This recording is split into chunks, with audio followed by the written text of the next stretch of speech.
آج جمعۃ المبارک کے دن کا ایک خاص صورت اخلاص یعنی کل هو اللہ احد اللہ الصمد کا ایک ایسا عمل آپ کی خدمت میں پیش کرنے لگا ہوں۔ یہ اللہ والوں کا بتایا ہوا بڑا خاص اور بڑا مجرب عمل ہے، اور یہ عمل کرنے سے اگر ہزاروں حاجتیں بھی ہوں تو وہ بھی اللہ کے فضل و کرم سے ایک ہی دن کے اندر اللہ پوری فرما دیتا ہے۔ یہ آپ کے لیے اور میرے لیے مشکل ہوگا، لیکن وہ خالق ہے، وہ مالک ہے، وہ ایک پل کے اندر 1000 نہیں لاکھوں حاجتیں ہوں تو وہ پوری فرما دیتا ہے۔ لیکن یہ وہ حاجتیں ہیں جو بندے کی جائز ہوں، ان میں سے جو بڑی بڑی حاجتیں ہیں، جو بڑی بڑی آپ کی آرزو تمنا ہے اور جو آپ چاہتے ہیں کہ میرا کام ہو جائے، وہ کام آپ اپنے سامنے لکھ کر رکھ لیں اور پھر اس کے بعد یہ عمل شروع کر دیں، کیونکہ یہ بڑا خاص اللہ والوں کا بتایا ہوا عمل ہے۔ اس عمل کے ذریعے بڑے لوگوں کے حالات بدلے ہیں، بڑے لوگوں کی زندگیاں بدلی ہیں۔ اب سمجھنے والی بات یہ ہے کہ جس نے اس عمل کو اللہ والوں کے بتائے ہوئے طریقے کے مطابق کر لیا وہ بندہ کامیاب ہو گیا، اور کیونکہ یہ عمل ایسا عمل ہے جسے اللہ والوں نے خود کئی مرتبہ آزمایا ہے، اور آزمودہ عمل پر تاثیر، طاقت اور عمل، اس عمل کے جتنے بھی نام دیے جائیں وہ کم ہیں، لیکن اس عمل کی تاثیر اور طاقت اسی دن اگر صبح کو کریں تو شام تک آپ خود اپنی نظروں سے، اپنی آنکھوں سے اس کا مشاہدہ کر سکتے ہیں۔ اگر رات کو کریں تو دن کے وقت۔ اب بات کر لیتے ہیں اس عمل کی، کیونکہ جتنی بھی تعریف کی جائے وہ کم ہے، لیکن بس اتنا اختصار کے ساتھ بتانا چاہوں گا کہ جو بات آپ کے لیے ناممکن ہے وہ اللہ کے لیے ناممکن نہیں ہے۔ اس عمل کے آگے وہ ناممکن نہیں ہے۔ اس عمل کی برکت سے ناممکن بھی ممکن ہو جاتا ہے۔ اتنا پرکمال عمل ہے اور اتنا باکمال عمل کیونکہ اس کے ساتھ ایک تو سورۃ الکوثر شریف پڑھنی ہے اور دوسرا آپ نے اس عمل کے ساتھ سورۃ الاخلاص پڑھنی ہے۔ یہ 2 صورتیں ہیں اور یہ 2 کام اگر آج آپ کر لیتے ہیں، تیسرے نمبر پر آپ نے درود پاک پڑھنا ہے، تو یہ ٹوٹل کتنے کو کام ہوئے؟ 3 کام ہوئے، اور ان کاموں کو اگر آج جمعۃ المبارک کے دن آپ کر لیتے ہیں تو اس سے محبت، تسخیر، یہ چیزیں بھی ملتی ہیں، اور رفع حاجت کے لیے بہت پراثر عمل ہے۔ جو شخص اس صورت کو پڑھتا ہے اللہ کے فضل و کرم سے ہر حاجت اس بندے کی پوری ہو جاتی ہے۔ تو دوستو، پڑھنے کا طریقہ میں آپ کو بالکل ایک ایک لفظ کر کے سمجھا دوں گا، کیونکہ اس عمل کی برکت سے آپ محبوب الخلائق بھی ہو جائیں گے۔ اس کے علاوہ اس کے بے پناہ فیض و برکات ہیں، اور اس عمل سے اگر کسی کو اولاد کی حاجت ہے تو وہ اولاد طلب کرے۔ اگر کوئی شخص مقروض ہے تو وہ اپنے قرضے سے نجات کے لیے یا قرضے کی ادائیگی کے لیے اللہ کی بارگاہ میں دعا کرے، وہ لکھ، اور اسی طرح جو بند کسی بڑی سے بڑی حاجت کو پورا کروانا چاہتا ہے وہ اپنی بڑی سے بڑی حاجت کو لکھ لے۔ اب مجھے نہیں پتا آپ کی کون سی حاجت ہے، لیکن کوئی بھی حاجت ہو، کوئی گار ہے، کوئی اپنا گھر بنانے کا طلبگار ہے، یا جس شخص کے چلتے چلتے کاروبار رک جاتے ہیں، ٹھپ ہو جاتے ہیں، وہ بندہ اس عمل کو اس ترتیب کے ساتھ کرے گا کہ انشاءاللہ تعالی وہ بندہ کبھی مایوس نہیں ہوگا۔ اور خاص کر وہ لوگ ہیں جو اعمال کر کے، وظائف کر کے مایوس ہو چکے ہیں اور زندگی سے ہارے ہوئے ہیں، جو کہتے ہیں کہ وظائف میں تاثیر نہیں ہے، وظائف کرنے سے کچھ نہیں ملتا، بس یہ ایک بار عمل کرنے کی دیر ہے، بن مانگے ہی اس عمل کی برکت سے ملنا شروع ہو جاتا ہے۔ اب آج جمعۃ المبارک کے دن ہماری ایک خصوصی دعا بھی ہوگی۔ جو شخص اس دعا میں اپنا نام شامل کروانا چاہتا ہے وہ صرف اور صرف 10 مرتبہ درود ابراہیم پڑھ کر اس کا ثواب میرے نام کر دے۔ انشاءاللہ تعالی اسے دعاؤں میں شامل کیا جائے گا، کیونکہ دعاؤں کے ذریعے اللہ تقدیر بدل دیتا ہے، دعاؤں کے ذریعے مقدر سن ہو جاتا ہے۔ بہرحال بہت سارے لوگوں نے دعا کے لیے کہا تھا، سب کے لیے مطلقاً دعا کر دی گئی ہے۔ بہت سارے لوگوں نے پھر مجھے فیڈ بیک دیا ہے۔ اللہ کے فضل و کرم سے خوشی ہوتی ہے جب لوگوں کے کام بنتے ہیں، لوگوں کی پریشانیاں ختم ہوتی ہیں، کیونکہ دیکھیں ابو شیخ نے کتاب الثواب میں یہ بات ذکر کی ہے کہ جس کو کوئی حاجت پیش آئے وہ اپنی حاجت کو مد نظر رکھتے ہوئے، اپنے ذہن میں رکھتے ہوئے ان صورتوں کو، قرآن کو پڑھنا شروع کر۔ اور حضرت ابو سعید خدری رضی اللہ عنہ بیان کرتے ہیں، ہم ایک سفر میں تھے، جب ہم اپنی منزل پر ٹھہرے تو ایک لونڈی آئی، کہنے لگی، ہمارے قبیلے کا ایک سردار بیمار ہے، کیا تمہارے پاس کوئی دم یا دعا ہے؟ تو ایک شخص ہم میں سے لونڈی کے ساتھ گیا اور اس نے سورہ قرآن مجید کی ایک سورت پڑھ کر اسے دم کیا، تو اللہ کے فضل و کرم سے وہ شفایاب ہو گیا۔ اور حضور علیہ الصلوۃ والسلام کی بارگاہ میں یہ سارا قصہ بیان کیا گیا تو حضور نے فرمایا، قرآن مجید ہر مرض کا علاج ہے۔ گویا اس نے جو سورت پڑھی تھی، اس سورت کو سورۃ الفاتحہ کہا جاتا ہے، لیکن میں قرآن پاک کے معجزات اور اس کی برکات پر اگر عمل کروں تو یہ قرآن مجید کا ہر لفظ، ہر حرفی معجزہ ہے، کیونکہ اس کے ہر حرف کو پڑھنے سے برکات ملتی ہیں۔ تو جب آپ اس کو شرائط کے مطابق، قواعد و ضوابط کے مطابق، طریقے کے مطابق، جیسے اللہ والوں نے پڑھا، آزمایا، اسی طرح پھر بتایا، جو بندہ ان کے بتائے ہوئے طریقے کے مطابق پڑھ لیتا ہے وہ کامیاب ہو جاتا ہے۔ یہ ایک سادہ سا، بالکل سمپل سا حل ہے۔ اگر آپ کامیاب ہونا چاہتے ہیں تو بس اللہ والوں کے طریقے کو مد نظر رکھیں اور اپنا کام شروع کر دیں، اور عمل کی برکات دیکھنا کہ کس قدر رب کی رحمتیں اور برکتیں تمہارے اوپر نشاور ہوتی ہیں۔ دوستو، اب سب سے پہلے آپ نے جمعۃ المبارک کے دن وقت کی بات کر لیں تو وقت کی کوئی قید نہیں ہے۔ آپ جمعہ سے پہلے پڑھنا چاہے تو پہلے پڑھ سکتے ہیں، جمعہ کے بعد پڑھنا چاہتے ہیں تو جمعہ کے بعد بھی اسی طرح پڑھ سکتے ہیں، وقت کی کوئی قید نہیں ہے۔ اب جو آپ کی حاجت ہے آپ نے اس حاجت کو مد نظر رکھنا ہے۔ بس یہ بار بار اس لیے کہہ رہا ہوں تاکہ آج آپ لوگ اس سے فائدہ اٹھا لیں، کیونکہ یہ پھر اگلے جمعۃ المبارک کے دن ہی عمل کرنے کو ملے گا۔ جو اس جمعہ رہ گیا سو رہ گیا، کیونکہ جمعہ کے دن کو تمام دنوں کا سردار دن کہا گیا ہے۔ اب سب سے پہلے آپ نے اس عمل کو شروع کرنے سے پہلے صرف 3 مرتبہ بسم اللہ الرحمن الرحیم پڑھنا ہے۔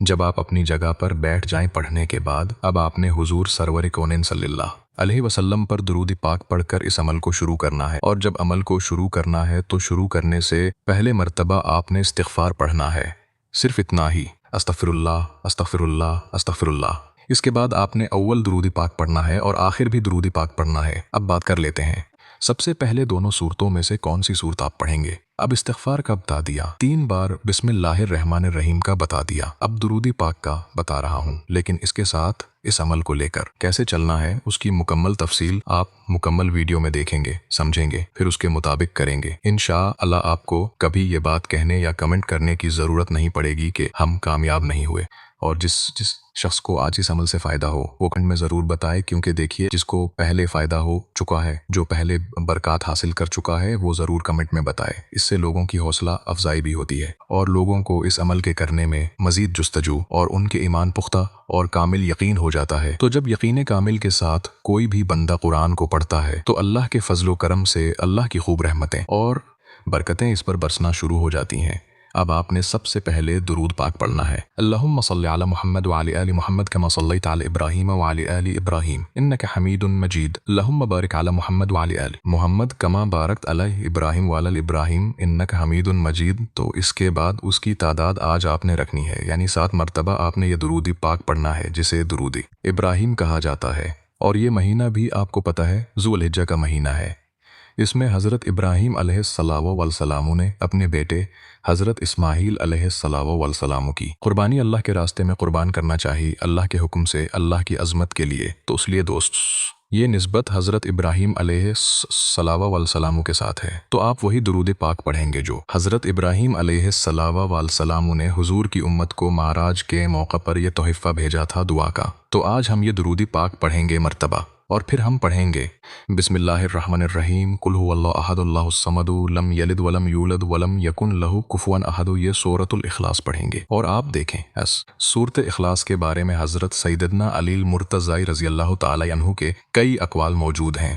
تو دوستو ان اقوال میں سے 1-2 طریقہ کار میں آپ کو سمجھا دینا چاہتا ہوں۔ تو جس شخص کو ان میں سے کوئی بھی مشکل آ جائے، کوئی بھی حاجت لائق ہوتی ہے، وہ بندہ پڑھے اسی حساب سے، تو فوراً اس کی حاجت پوری ہو جاتی ہے۔ اب میں نے سب سے پہلے آپ کو یہ بات واضح کی کہ استغفار پڑھا، استغفار کے بعد آپ نے سب سے پہلے بسم اللہ الرحمن الرحیم، استغفار، اس کے بعد درود پاک، اس کے بعد آپ نے سورۃ الاخلاص شریف کو پڑھنا ہے۔ اب آپ نے جب یہ عمل مکمل کر لینا ہے تو عمل مکمل کر کے آپ نے سورۃ الاخلاص شریف یعنی قل ھو والی اس ایک سورت کو صرف لکھنا ہے اور لکھ کر اپنے پاس رکھ لینا ہے۔ اس کی برکات کیا نصیب ہوں گی، اگر کوئی بھی دشمن ہوگا آپ کا تو وہ مسخر ہو جائے گا، یعنی وہ آپ سے محبت کرنے لگ جائے گا۔ یہ لکھی ہوئی سورت جب تک آپ کے پاس رہے گی، نہ آپ کے گھر سے مال و دولت ختم ہوگا، نہ آپ کی جیب سے دولت ختم ہوگی۔ اور یہ بات میں نہیں کہہ رہا، یہ اللہ والے بتاتے ہیں کہ اس کو اپنی جیب میں رکھنا، لیکن یہ لکھنی کب ہے؟ جمعۃ المبارک کے دن، اس کے علاوہ نہیں۔ اب آپ اس جمعہ یہ عمل نہیں کر سکے تو اگلے جمعۃ المبارک کے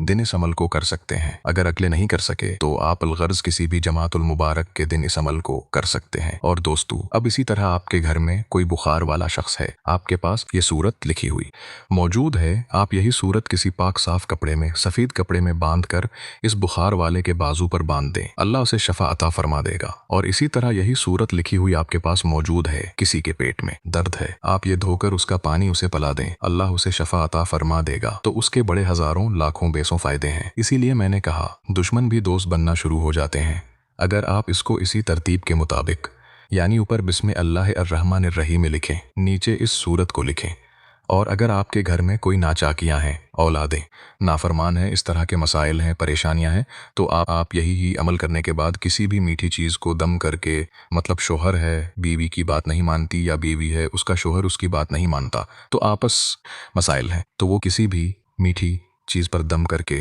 شوہر ہے تو بیوی کو کھلا دے، بیوی کر رہی ہے شوہر کو وہ کھلا ہو دے، یا دونوں مل کر کھا سکتے ہیں، تو دونوں میں اتنا اتفاق اور محبت پیدا ہو جاتا ہے کہ سارے لڑائی جھگڑے اور نفرتیں فوراً ختم ہو جاتی ہیں، ہر کوئی مہربان ہو جاتا ہے۔ یہی اتنا کمال کا ہے، اور یہی اگر آپ کے پاس ہے تو آپ ابلیس کے مکر و فریب سے بھی محفوظ ہو جائیں گے۔ تو دوستو، اس صورت کے اتنے زیادہ فیوز و برکات ہیں، پھر اس سے کوئی بھی شخص آج محروم نہ رہے، تو جو شخص اس عمل کو کرے گا انشاءاللہ تعالی مالا مال ہو جائے گا۔ میں آپ کو بتا دینا چاہتا ہوں کہ جب آپ یہ عمل مکمل کر لیں، یعنی آپ نے یہ سورۃ الاخلاص شریف، جو قرآن مجید کی بالکل مختصر سی سورت ہے جس کی صرف 4 آیات ہیں، اس کو جیسے پڑھنے کا طریقہ بتایا اسی کے مطابق پڑھنا ہے، اور ہر بار بسم اللہ الرحمن الرحیم کے ساتھ اس سورت کو پڑھنا ہے، اور آپ نے 3 تسبیح یعنی 300 بار اس سورت کو پڑھنا ہے۔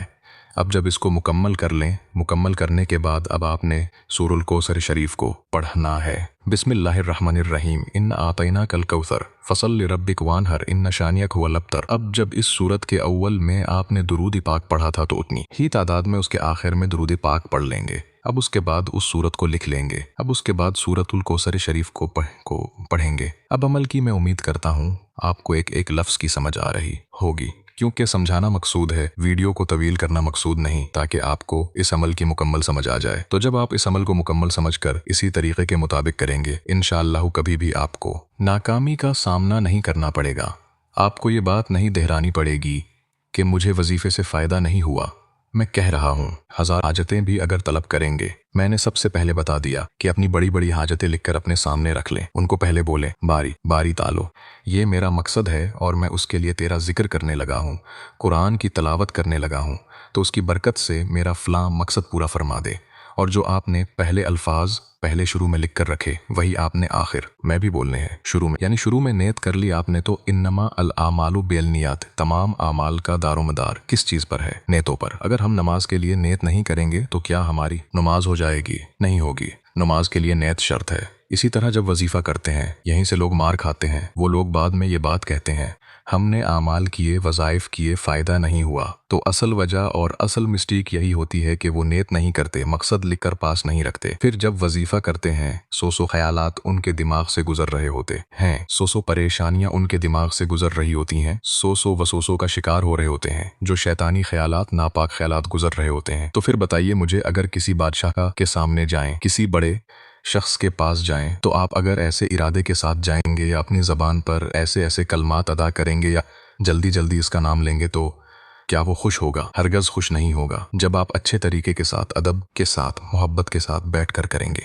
تو اللہ کی بارگاہ جو سب سے بڑی ذات ہے اس کے سامنے بیٹھنا ہے، تو ہمیں کیسے بیٹھنا ہے؟ ادب کے ساتھ، محبت کے ساتھ، پھر انشاءاللہ خالی نہیں لوٹیں گے۔ اور میں ایک دیانتدار انسان کا واقعہ بھی آپ کو بتا دینا چاہتا ہوں، تاکہ اس کے اندر باقی عمل کی تفصیل کی سمجھ آ جائے گی اور آپ کا ذوق بھی دگنا ہو جائے گا۔ اور آپ نے جب اس واقعے کو سنیں گے تو یقین جانیں آپ اپنی زندگی کا معمول بنا لیں گے، اور آپ کی کوشش ہوگی کہ کاش مجھے بھی یہی چیزیں ملیں۔ اور انشاءاللہ اگر آپ دل کے ساتھ کریں گے، عاجزی کے ساتھ کریں گے، یقین کامل کے ساتھ کریں گے، تو مایوس نہیں ہوں گے، آپ مایوس نہیں ہوں گے، اور یہ گارنٹی شدہ ہے، کیونکہ ایک دیانتدار انسان پر 3000 دینار کا قرضہ تھا، اور یہ بات بڑے بڑے اللہ والوں نے لکھی ہے، اور یہ واقعہ بڑے بڑے اللہ والوں نے بیان کیا ہے، اور ہمارے بزرگوں نے یہ بیان فرمایا ہے، اور اسی کے اندر میں آپ کو ترتیب سمجھاتا ہوں کہ کیسے آپ نے کرنا ہے۔ اب مالک جس کا تھا اس نے قرض دینا تھا، جو شخص مقروض ہے وہ حیران ہوگا کہ اس عمل کے کرنے کے بعد اللہ کیسے اس کی مدد فرماتا ہے۔ اب آپ نے جب سورۃ الاخلاص شریف کو پڑھ لیا، درود پاک پڑھ لیا، اس کے لکھ لیا، اب اس کے بعد سورۃ الکوثر شریف، اس کی زیادہ تعداد میں نہیں، بالکل مختصر سی تعداد میں آپ نے اس کو پڑھنا ہے، اور پڑھتے ہی آپ نے اس کے بعد دعا کر دینی ہے، اور دعا کرتے ہی آپ کی دعا قبول ہو جائے گی۔ تو دوستو، پڑھنی کیسے؟ اب ذرا سمجھیے گا، وہ دیانتدار شخص جو تھا، دیندار انسان تھا، اس بیچارے پر قرضہ چڑھ گیا۔ اب وہ قرضہ اتارنے کے لیے اس کے پاس پیسے نہیں تھے، کوئی ایسی چیز بھی نہیں تھی جسے وہ بیچ کر اپنا قرضہ ادا کر سکے۔ آخر کار جس نے قرضہ دینا تھا وہ اسے بار بار کہتا رہا